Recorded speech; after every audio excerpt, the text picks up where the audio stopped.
Hi everybody, welcome to Dr Manny's YouTube Learnshops. This is veno-venous extracorporeal membrane oxygenation part 3, where we review A.R.D.S pathophysiology, acute respiratory distress syndrome pathophysiology. The learning objectives for this session are basically to review normal anatomy and physiology briefly, the human respiratory tract, and then compare it to A.R.D.S pathophysiology. Now, the normal respiratory tract in a human being conveys air from the mouth and the nose to the lungs. And this is where oxygen and carbon dioxide are exchanged between the alveoli and the capillaries. The system in human takes up oxygen and removes carbon dioxide during inspiration and expiration. Now, the lungs are primarily an organ for gas exchange. They have a surface area which is equal to a tennis court, which is about 100 to 150 metres square, which is phenomenal. An area for gas exchange. Now, the alveoli are the tiny sacs located at the termini or at the end of all the airways. And they're in intimate contact with the pulmonary capillaries, which at birth we have approximately 100 million alveoli. And when we reach adulthood, which is approximately older, at maybe 7 or 8 or 9 years of age there onwards, we have 300 million. Now, the alveoli and the capillaries create a blood-air barrier membrane. So that means the alveoli are in intimate contact with capillaries. Yet, blood has to stay in the blood vessels. It prevents air from entering the blood. The surface area is called the alveolar and capillary membrane, and it's proportional to the oxygen and CO2 diffusion. So it means if you've got the right surface area, normal, gas exchange will be very efficient and effective. If you don't, for whatever the reason, then what can happen is oxygen and CO2 won't diffuse effectively, you'll become hypoxic, you'll become hypercarbic. Now, in the human respiratory tract, an adult who's resting, the gas exchange levels essentially for O2 and CO2 are about 200 to about 250 mils per minute. And during exercise, the effectiveness of oxygenation and CO2 removal becomes 10 times more effective.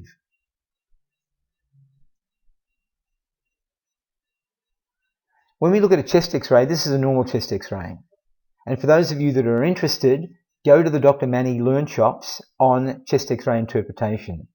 They're pretty simple, they're pretty straightforward, and yes, you're not a radiologist or a radiographer, but as a healthcare provider, it's probably important to be aware of what a normal chest x-ray looks like and your interpretation of it, and look at some of the pathophysiology related to it, especially A.R.D.S for critical care nurses. Now, with acute respiratory distress syndrome, this is a syndrome which is life-threatening. And this condition allows fluid to leak out of the capillaries into the alveoli, into the lungs. This is capillary leak. Now, breathing becomes more difficult because the surface area is decreasing and oxygen can't get into the body because the alveoli are full of fluid. Most people, however, who get A.R.D.S are already in hospital. They're sick. So when we look at a chest x-ray, in comparison to what you just saw before, in A.R.D.S, the patient becomes really, really sick, but when you do a chest x-ray, it's reasonably normal. This chest x-ray is getting sick. So in A.R.D.S, the patient gets sick first, and then there's a progressive decline in the chest x-ray. The patient becomes sick first, the chest x-ray becomes sick second. And as it progresses, the chest x-ray becomes whiter. The lung fields become whiter because of capillary leak, fluid going into the alveoli. Fluid on chest x-ray is white. Air on chest x-ray is black. That's why the lungs on a chest x-ray are essentially black. Before we review ARDS pathophysiology in a little bit more detail, we look at the normal unit. We already said the normal unit consists of the alveoli and the capillaries, the alveolus and capillary unit. There's an interface between and which provides normal gas exchange, which means oxygen and CO2 are exchanged. Oxygen is delivered to the blood, CO2 is removed from the blood. The chest X-ray is essentially normal, meaning that the lungs are essentially black with vascular markings. The vascular markings are the blood vessels, whether they're the pulmonary arteries and veins, the pulmonary venules and capillaries, which you can see as little white lines going through the lung fields. Now with ARDS, the etiology basically is that it can occur because of sepsis, such as bacteremia and septicemias, severe hemorrhage, which can occur in any shock state, blood transfusions, especially multiple, where there's a reaction, or you can have transfusion-related acute lung injury, any trauma, which results in fat embolism, pancreatitis, with or without pulmonary contusion. The extracorporeal circuit itself has blood contact, and this can activate your immune system. So all extracorporeal life support systems and their circuits can actually promote ARDS. Cardiopulmonary bypass is a good example. Then you've got chemical pneumonitis, which can occur from smoke inhalation, near drowning, whether it's now fresh water or salt water, hypertonic. Gastric content aspiration can also affect and influence the development of ARDS. And there are many, many more. I've just given you the common examples. Now, ARDS has got different stages. I've simplified it and I'm just calling this early ARDS. And with early ARDS, there's an acute lung injury. The immune response is activated, which releases cytokines. There's an inflammatory response where leukocytes, neutrophils, macrophages and platelets are activated. Then the complement system is also activated, which increases permeability of the capillaries. They leak. Proteins leak out into the alveoli, you get alveolar edema, and the alveolar capillary membrane starts to dysfunction and hypoxia begins. There we see the chest X-ray. Capillary leak, there's inflammation, you've activated your immune response. Then in late ARDS, type 2 pneumocytes are damaged. So therefore, surface actin is affected, and that means surface tension increases. And as a consequence of that, you get atelectasis, you get poor lung compliance, your lungs collapse essentially. You become atelectic.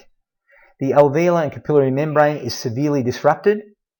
There's ongoing alveolar edema, and there's a ventilation, V, Q, perfusion, mismatch, which essentially is a shunt. Then you get microthrombi occurring, capillaries obstruct, you get vasoconstriction, the VQ shunt, mismatch, ventilation, perfusion, mismatch, shunt increases, and pulmonary hypertension occurs. Then the inflammatory response becomes more severe. Fibroblasts are activated, the hyaline membrane forms, sometimes we call this hyaline membrane disease in relation to ARDS, and the lungs become stiffer and more non-compliant as a result of pulmonary fibrosis. Hypoxia and hypercarbia become more severe and they become untreatable. They become refractory to conventional medical interventions. The chest X-ray looks sick. The lung fields are white because they're becoming filled with fluid. Surfactant isn't effective anymore. It's not being produced, and as a consequence of that, the lungs become atelectic. You get collapse and consolidation. Now, how do we confirm ARDS? Well, this is a medical intervention. This is a medical diagnosis. However, we can look at the oxygen index, which we discussed in a previous Learnshop. We can look at the PaO2 and the FiO2 ratio. We can look at the hypercarbic respiratory acidosis if it's present in your arterial blood gases. We can look at compliance issues to do with high airway pressures. The peak plateau typically is greater than 30 centimetres of water. And we have excessive ventilation requirements, meaning that we need to have an FiO2 of typically greater than 90% to maintain normal arterial blood gases. The PEEP is typically much higher than 5 centimetres of water, and physicians use the Murray score. And if the Murray score is greater than 3, this confirms ARDS. These are the requirements for the Murray score for acute lung injury, and there's only one of the types of scores that can be used, but it's used to grade the severity of lung injury in ARDS. And a score of greater than 2.5 will indicate that the patient has ARDS. A score between 1 to 2.5 indicates mild to moderate lung injury. A score of 0 rules out any lung injury at all. The Murray score for acute lung injury. Now, to summarise ARDS, I've put together this case study. So consider, you've got a 30-year-old male with a 3-day history of fever, increasing shortness of breath, they're severely hypoxic, and with a saturation of 80% on room air. Put it into the context of COVID-19 in this present pandemic that we're having in 2020, 2021. Over the next 12 hours, the patient condition worsens. They're desaturating on 100% oxygen. They're intubated with a PEEP of 18 centimetres of water, and they're on 100% oxygen. They're in ICU. They're in a critical care unit. They're on a ventilator. The patient condition worsens, and therefore VV ECMO has been commenced in your intensive care. The patient condition continues to worsen, even though they're on VV ECMO. The patient condition, however, with VV ECMO, God willing, has allowed the patient to improve. The ECMO is weaned and ceased. Look at the chest x-ray. It's becoming better. And the patient's clinical condition would be corresponding, God willing. Okay, thanks. That's the end of part 3, ARDS pathophysiology. I hope it's made it clearer. And remember, in the context of what's happening now in our current pandemic, you can understand our first liners in relation to critical care nurses and critical care physicians and critical care providers, that this is an important component. If you found this of any benefit, please recommend it to your colleagues. And look, subscribe if you want to, and you can ask me any questions in relation to this. Now, please move on to part 4, which will proceed into part 9 as well on YouTube at Dr Manny Learnshops. Thanks again. See you next time.